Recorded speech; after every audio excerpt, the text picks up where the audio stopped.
आपका धन्यवाद देता हूं कि मुझे इस महत्वपूर्ण सवाल पर बोलने का मौका मिल रहा है। मैं अपने माननीय सदस्य जो अभी मुझसे पूर्व में बोली हैं, और देखिए कैसा है कि उनके पड़ोसी भी हमारे बगल में नहीं है और मेरे पड़ोसी भी मेरे बगल में नहीं है। स्पीकर सर, मैं क्योंकि सवाल शुरू अभी नहीं हुआ, मैंने आपकी बात मान ली कि वो घर पे हैं। स्पीकर सर, देश के होम मिनिस्टर साहब ने ये कहा कि हमने कॉन्स्टिट्यूएंट असेंबली से पास कराया है सब। मैंने मंत्री जी का भाषण सुना और उन्होंने कहा कि उन्होंने असेंबली से पास करा करके इस प्रस्ताव को इस सदन में लाने का काम किया है। कॉन्स्टिट्यूएंट असेंबली का मतलब नहीं, ऐसा नहीं कहा है, थोड़ा उनकी समझने में गड़बड़ हो गई है। मैंने ऐसा कहा है कि कॉन्स्टिट्यूएंट असेंबली का अब अस्तित्व नहीं है और राष्ट्रपति महोदय एक कॉन्स्टिट्यूशन ऑर्डर लेके आए हैं कि constituent assembly means assembly of Jammu and Kashmir, ऐसा नहीं। स्पीकर सर, माननीय सदस्य उस समय नहीं होंगे। स्पीकर सर, मैं यही चाहता था, स्पीकर सर मैं ये चाहता था एक बात और आ जाए। भी बोल रहे हैं, रिकॉर्ड में भी आप चाहें तो मैं बता दूं। स्पीकर साहब सहमत हूं जो आपने कहा, लेकिन ये बात मैं एक बार दोबारा सुनना चाहता था। और मैं इसलिए कि मैं एक किस्सा सुनाना चाहता हूं, क्योंकि समय नहीं है, लेकिन आप मेरे को किस्सा नहीं सुनाने देंगे। स्पीकर सर, स्पीकर सर, 2 दिन पहले उस प्रदेश के गवर्नर ये कहते हैं कि मुझे नहीं पता कि क्या होने जा रहा है, और 48 घंटे के बाद क्या हुआ वो पूरा देश जानता है। उन बातों को मैं दोबारा ये कहूं कि जो हमारी माननीय ने कहा कि सड़कों पे क्या है, जिस प्रदेश के लिए फैसला लिया गया है वो प्रदेश में खुशी है कि नहीं है, उस हिस्से में खुशी है कि नहीं है, वहां की जनता दुखी है या खुश है, कम से कम मैं जान लूं। और फिर स्पीकर सर, मैं वो किस्सा बताता हूं। ये बादशाह एक बार बैठे थे, दावत हो रही थी उनके यहां, बड़े बड़े मंत्री, महामंत्री, सलाहकार सब बैठे थे। वो किस्सा ऐसा है जो आप भी सुनोगे, शायद आपको उसमें जवाब मिल जाएगा और देश ये समझ जाएगा कि हाँ यही हुआ होगा। और जब खाना दावत चल रही थी, बादशाह ने केवल इतना कह दिया कि देखो बैगन की सब्जी कितनी अच्छी बनी है, और सलाहकारों ने इतने पुल बांधे कि देखिए बैंगन ऐसा कभी बन ही नहीं सकता था। उसके बाद और जो मंत्री थे वो भी कह रहे कि क्या बैगन बना है। उन्होंने कहा कि देखो हमारा सबसे अच्छा सलाहकार है बीरबल, बताओ कैसा है ये बैगन। बोला इससे अच्छी तो सब्जी बनी ही नहीं सकती थी, ये तो सबसे अच्छी सब्जी है, क्योंकि सब्जी के ऊपर ताज है, इसलिए ये सब्जियों का राजा है। और अगले दिन हुआ क्या कि वो बादशाह बीमार हो गए। उन्होंने तलब किया कि समझाओ आकर बीरबल, जो सब्जी तुमने बताया तो सबसे अच्छी है, अभी देखिए फिट होगी।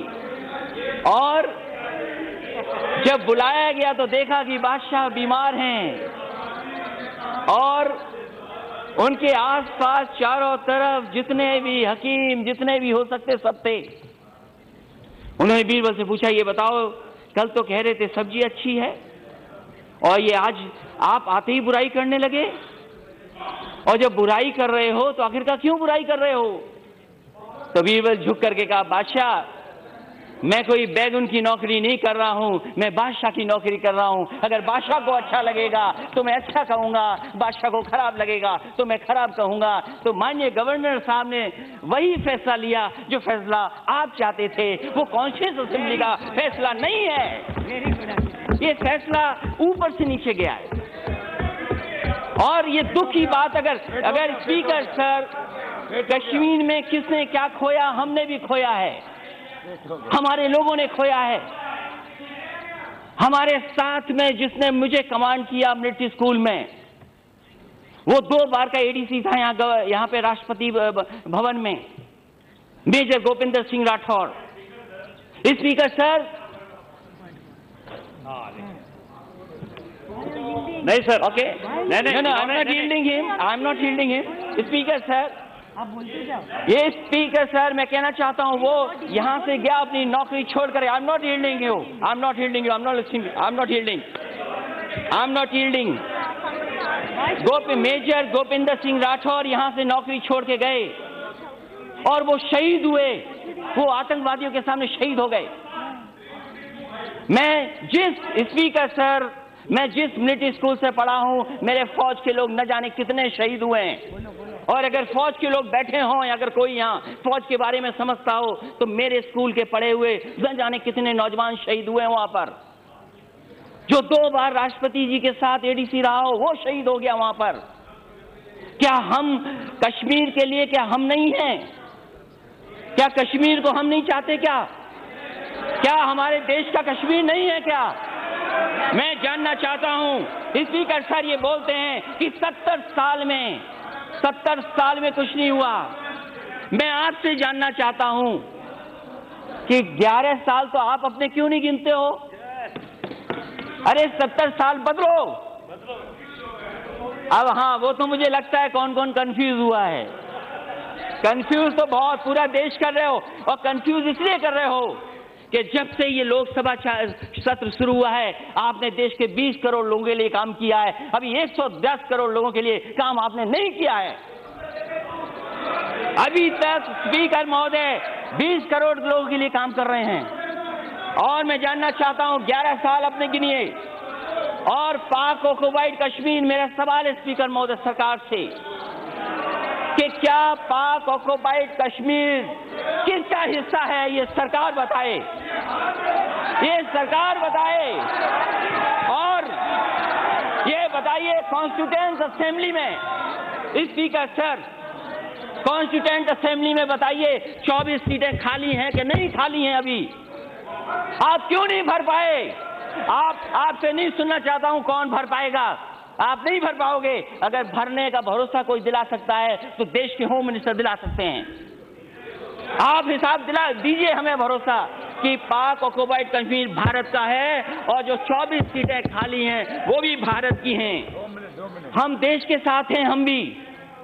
और केवल कश्मीर पे कहना, खुशी मनाना अच्छी बात है, लेकिन हम खुशी जानना चाहते हैं कि ऐसी खुशी नागालैंड वाली कब मिलेगी हमें? सिक्किम वाली कब मिलेगी?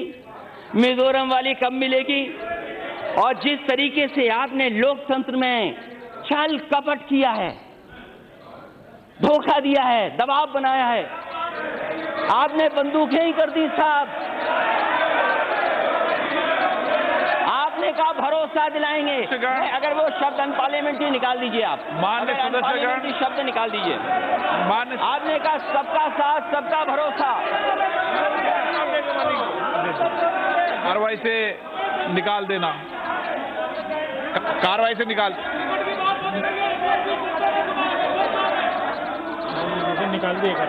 कार्रवाई से निकाल दिया।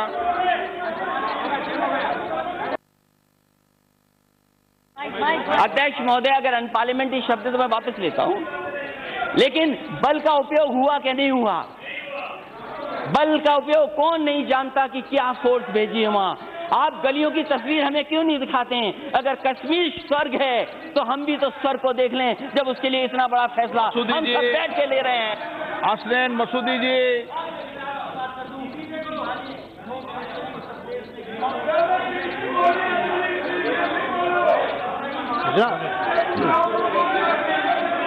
जनाब